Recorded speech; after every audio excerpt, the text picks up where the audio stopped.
Hey, salut à toi, j'espère que tu vas bien.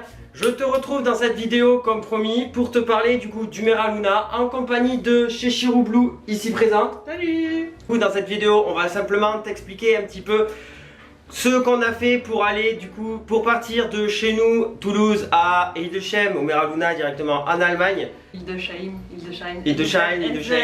Je sais pas comment on le prononce. Bref, comment en tant que Français venir au Mera Luna Pour en revenir aussi. et pour en revenir aussi, bien évidemment. On va te donner aussi des petits trucs et astuces à savoir justement parce que le Mera Luna est un festival allemand, donc du coup ça n'a absolument rien à voir, mais alors rien du tout. Il y a quand même des similitudes avec les festivals français, mais Ouais, ah, j'ai un cheveu dans l'œil. finalement. Bon, mais moi je vais faire une petite danse en attendant. Pendant que je revienne. Il enlève le cheveu de ton œil. A few moments later. Ah, donc du coup nous à savoir que de Toulouse on est parti du coup en avion. Donc de Toulouse, donc l'aéroport de Toulouse. C'était un petit peu relou parce que selon où vous habitez, bah il faut prendre. Moi, on a dû prendre 2 avions. De l'aller et de retour. Parce qu'il n'y avait pas de vol direct Toulouse c'était à Nord. L'aéroport le plus proche c'est à Nord parce qu'il y a un aéroport à Hildesheim, mais en fait c'est sur cet aéroport qu'a le festival. Donc pour des raisons évidentes. Voilà. Voilà. Vous pouvez pas atterrir là-bas directement. Du coup nous on a fait donc Toulouse, Paris, Orly, de Paris Orly, on a dû changer d'avion, partir à Pour aller à Paris. Roissy, pour aller ensuite aller à Nord. Voilà. En plus le terminal on était à Roissy, c'était pas dans Roissy donc on est arrivé d'Orly à Roissy. À Roissy on a pris un bus pour aller de Roissy au truc de Roissy et après on est arrivé. Heureusement on avait 4 heures d'escale, hein, voilà. Bref, donc une fois qu'on a fait ça, on est arrivé du coup directement à l'aéroport de Hanovre. Ouais. Savoir que lorsqu'on arrive à l'aéroport d'Hanovre, bien sûr, savoir que lorsqu'on arrive à l'aéroport d'Hanovre, il y a bien évidemment la possibilité de partir au festival directement en navette. Donc à savoir que la navette est bien évidemment payante et qu'il n'y en a pas toutes les heures. Et le planning a été pour nous, ça a été le cas, ça a été mis vraiment la dernière semaine. Une semaine avant, ouais. Donc nous, on a eu de la chance, on s'était quand même arrangé, on s'était arrangé quand même bien avant. Du coup, nous, c'est des abonnés qui sont venus nous chercher. Donc encore un grand merci à vous les Marions. Parce que vous nous avez vraiment, vraiment sorti de la merde. Voilà. Surtout pour le retour, parce que du coup, à savoir que pour le retour, comme elle disait juste avant, des navettes, il n'y en a absolument pas toutes les heures. Voilà. Et du coup, je te laisse. Il y en a à partir de 10h le matin jusqu'à 14h, je crois, le lundi. Sauf que nous, notre avion, il était à 10h50. Voilà. Donc comment te dire que c'était juste pas possible, voilà. Hein, le temps qu'on passe le contrôle, etc. Si vous faites comme ça, essayez de prendre des avions l'après-midi. Voilà, donc si vous venez en avion, comme elle dit, le retour, vaut mieux le faire vraiment le plus tard possible dans Il y a l'après-midi. des trains aussi, des bus qui vont jusqu'à la gare, qui va jusqu'à Hanovre. Ouais, mais les horaires, c'est un peu compliqué quand Faut même. savoir lequel prendre, quoi. Tout est marqué en allemand. Pourquoi t'en parles pas allemand? Après, en vrai, on arrive à se débrouiller, c'est quand même... Il y a tout qui est écrit en allemand, mais il y a toujours les symboles à côté qui sont exactement identiques à ceux que nous on a en France. Donc franchement, et puis il y en a quand même pas mal qui sont écrits quand même un peu en anglais. Donc pour se repérer, vraiment, c'est pas le souci. Dans l'aéroport, c'est normal que ce soit marqué en Voilà. anglais. Mais le plus compliqué surtout, c'est surtout de comprendre un peu tout le principe des navettes, etc. Donc vraiment, je vous invite à, si vous venez en avion, vraiment à vous organiser surtout en fonction des navettes et pas en fonction du reste.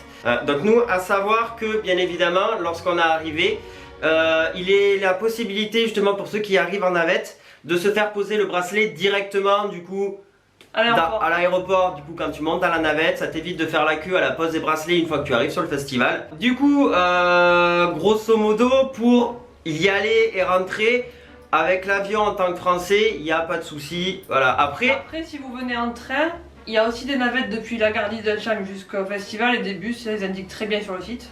Voilà. Et si vous venez en voiture, et ben voilà, vous venez en voiture. Si vous venez en les voiture. parkings sont gratuits, je dis parce que je sais qu'il y a des festivals étrangers où les parkings sont payants, là le parking il est gratuit. Par contre, bon courage pour vous trouver une place.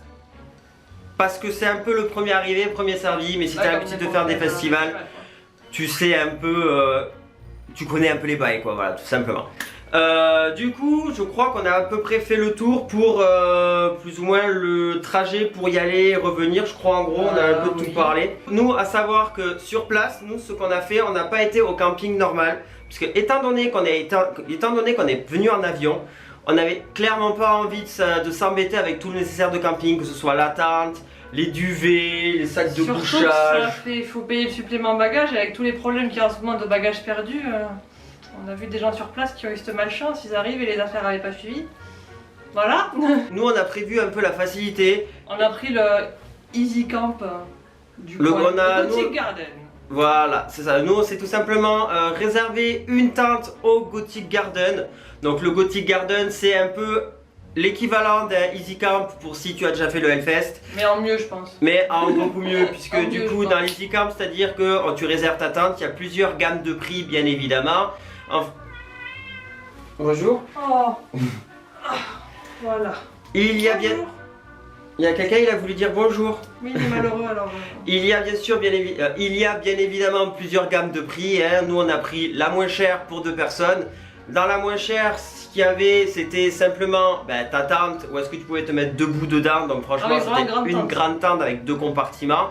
J'appelle ça une espèce de terrasse et vraiment le coin pour dormir. Donc ça, c'est super cool. Avec des petites chaises de camping pour poser ses fesses. Exactement, il y avait les chaises de camping. Bonjour. Oui. Qu'est-ce que tu veux me dire? L'électricité.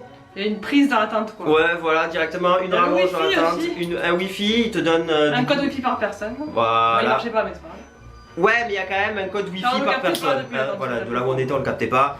Mais il y a quand même le wifi dans la tente. Enfin, il y a quand même l'accès au wifi gratuit. Aïe! Pardon. Et le gros souci que nous on a eu, c'était de trouver l'emplacement pour la pose du bracelet pour entrer au Gothic Parce Garden. que oui, il y avait. Voilà. il y a- Du coup, à savoir qu'il y avait la pose du bracelet normal, donc pour entrer sur le festival. Après, il y avait l'entrée du Gothic Garden avec la réception où on faisait notre réservation et tout. Mais pour accéder à ça, il fallait avoir un bracelet qu'on devait se faire poser ailleurs. Mais c'était pas la même entrée que les bracelets normaux. Et ça, le problème, c'est que C'était personne savait précisé où nulle part. c'était. Même les Allemands eux-mêmes ne savaient pas où c'était. si les bénévoles, il y en a, il est parti demander à l'autre qui parlait à l'autre. Et puis en plus, il parlait même pas trop anglais. Alors du coup, c'était une galère. On a marché peut-être 2-3 km plus dans 2 heures. 2 heures. On a clairement Non, perdu 2 2 heures heures, à pas tourner Dans dans la toute la de zone, chaîne, tout simplement, dans toute la zone du festival. On est ressorti, on s'est retrouvé au bord du périph', on a absolument rien compris, du coup on a fait demi-tour. Et en Enfin fait, le bref, on a problème- tourné. Parce que le problème, c'est qu'en fait, l'endroit où on se faisait poser les bracelets, c'était le même accueil que pour les VIP, le backstage, les artistes. Sauf que nous, on va marquer backstage, on n'y va pas. Donc on n'est pas Donc, allé. j'ai pris une petite photo, hein, donc comme tu vas pouvoir voir maintenant à l'écran, voilà exactement ce qui était l'entrée pour Ouais. la pose des bracelets pour le Gothic Garden. On est d'accord, on n'est pas spécialement censé être au courant, hein, voilà. Enfin bref, donc du coup on a quand même réussi à trouver des gens qui ressortaient justement de... Enfin on a réussi à trouver des gens. Dès qu'on croisait des gens qui avaient le fameux bracelet, on leur demandait où c'était. Et... Voilà, du coup ils nous ont un petit peu orientés, etc. Au final, on est tombé sur des Allemands qui ont demandé à d'autres Allemands qui eux avaient le bracelet où c'était. Et du coup, ils leur expliquaient en allemand, donc ils ont bien compris où il fallait aller, on les a suivis. Mais En gros, la grosse merde. Du coup, c'est-à-dire qu'en gros, on est arrivé on est sur arrivé le vers site du 15h sur festival. le site, on a une autre tente, il était 18h passé. Voilà. À savoir que quand on arrive au Gothic Garden, la tente est déjà toute montée. Il Ouais. n'y a absolument rien à faire. Juste les enregistrements comme quand on arrive à l'hôtel. Et Quoi, la voilà. caution, parce qu'il y a une caution à payer. Voilà. Savoir aussi, oui, pour le retour aussi, quand on arrive, il faut payer la caution, normal. Mais du coup, pour la récupérer au retour, il faut prévoir assez de temps parce qu'il faut y aller, il faut que des bénévoles aillent vérifier si tout est bien à la tente pour qu'on récupère la caution. Ce Donc, nous, qui on est tout à fait On normal. est à hein. l'ouverture, donc il n'y avait pas de monde, mais si vous avez du monde, vous allez faire la queue de faire ça, après d'aller prendre votre navette, votre bus, ce que vous voulez. Voilà, donc C'est il y a des tout choses à ça prendre en aussi compte. à prendre en compte. Voilà, exactement comme elle dit. Je vais récapituler parce que je crois qu'on n'a pas tout bien dit. Alors, donc quand on arrive au Gothic Garden, il y a la tente qui est absolument toute montée. Il y a donc une grande tente en fonction du nombre de personnes qu'on est. Hein, bien évidemment, nous on avait réservé pour 2, donc du coup on avait une tente pour 2. À savoir que c'est une tente pour 2, mais la tente est plus pour 4 que pour 2. C'est juste qu'ils avaient mis 2 matelas dedans, 2 duvets. 2 draps, 2 draps, 2 chaises pas de d'oreillers, mais camping, de base il est censé y avoir des oreillers, comme elle a dit, 2 chaises de camping et et une lampe. Une Très pratique. lampe de camping Et vraiment. une prise. Voilà. Et une prise. Et la prise électrique qui est quand même extrêmement pratique pour recharger, que ce soit moi, ma caméra ou le téléphone. Hein. Voilà. Et je précise que l'électricité et le wifi qu'il y avait étaient 100% gratuits. C'est inclus Voilà, dans le prix. c'est inclus dans le prix. Ah oui, alors la En ce qui nuit, concerne aussi le camping, ça on vous l'a pas dit. prévoyez des vêtements chauds. Et si vous pouvez faire comme nous, caser un petit plaid de trucs dans la valise, faites-le parce que là-bas, la nuit la plus froide est tombée à 8 degrés. Quand on part d'ici qui est 35 degrés et que d'arriver là-bas il fait 8 degrés la nuit, non, ça passe pas. Dans une tente, Franchement, j'avoue, oui. il fait froid. Hein, voilà, donc vraiment les nuits sont fraîches.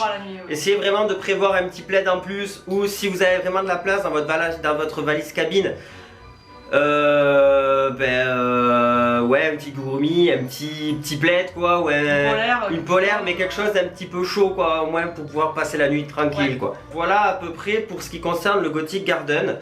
En ce qui concerne du coup le surplace, heureusement que nous, nos abonnés nous avaient un petit peu prévenus, mais à savoir que vaut mieux y aller avec de l'argent en liquide déjà bien avant, puisque dès chaque transaction bancaire, quand tu vas vouloir retirer de l'argent au distributeur de là-bas, du site quoi, il va y avoir automatiquement 10 € de prélevés en plus de frais bancaires.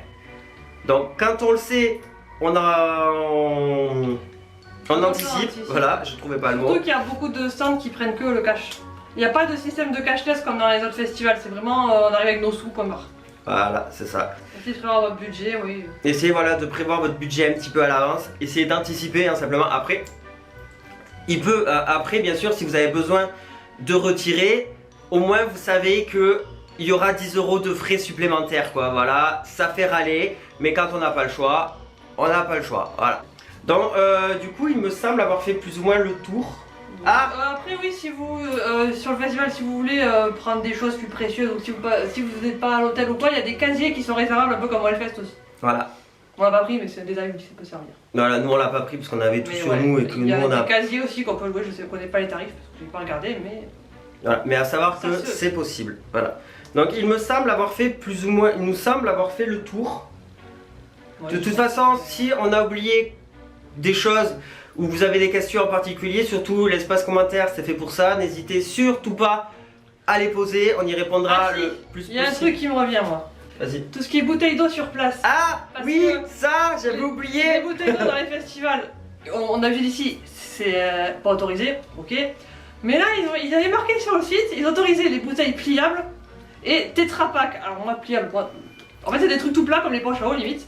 Et Tetra Pak, vous voyez les emballages de jus de fruits. Bouteilles de lait, etc. Ça. Les mecs ils avaient des briques de jus de fruits vides et ils se trimballaient avec, ils avaient enroulé de scotch, ils avaient fait une nuance avec du scotch et ils avaient leur bouteille de jus de pomme vide. Voilà, donc à savoir que c'est littéralement ça et ça c'était autorisé. Mais à savoir que tu ne pourras clairement pas venir avec ta gourde ou ta bouteille en plastique, même vide. Donc à la limite tu viens avec ta brique de lait vide, voilà, ça t'as le droit, mais... Ça avait l'air d'être tout à fait normal, là-bas on n'avait jamais vu ça de notre vie, des briques de lait. C'est surprenant, mais une fois que tu as compris ce que tu as le droit et ce que tu n'as pas le droit, c'est easy. Voilà. Donc sur ce, j'espère que cette petite vidéo t'aura plu et qu'elle pourra t'aider justement à aller au Mera si tu as envie d'y aller en tant que Français. Parce que c'est vrai que nous au final, quand on a commencé à vouloir y aller, on connaissait personne qui avait déjà été. Et il n'y a aucune info sur internet. Il n'y a pas beaucoup, il y a quasiment pas de Français là-bas. Pour trouver des infos en français, faut le trouver en anglais à la limite. Et encore, en tant que Français, moi je sais que j'ai regardé sur YouTube, j'ai essayé de chercher sur internet et tout sur les forums. Faut aller sur le site officiel en fait. Et il n'y en avait pas. Il y avait personne qui avait fait des vidéos sur comment se rendre au Mera en tant que Français, les trucs à savoir, etc. Donc je me suis dit que bah, vas-y go, hein, autant la faire qu'elle vous sert. Puisqu'on y allait. Puisque comme on y allait, autant voilà, partager notre expérience. Enfin du coup, on espère que cette vidéo vous aura plu. Si tu as des questions, n'importe lesquelles concernant le festival, le trajet, etc. Tout c'est fait en commentaire, on y répondra bien évidemment. Sur ce, je vous dis, portez-vous bien, restez comme vous êtes, c'est le plus important. Et on vous dit à la prochaine. Allez, ciao!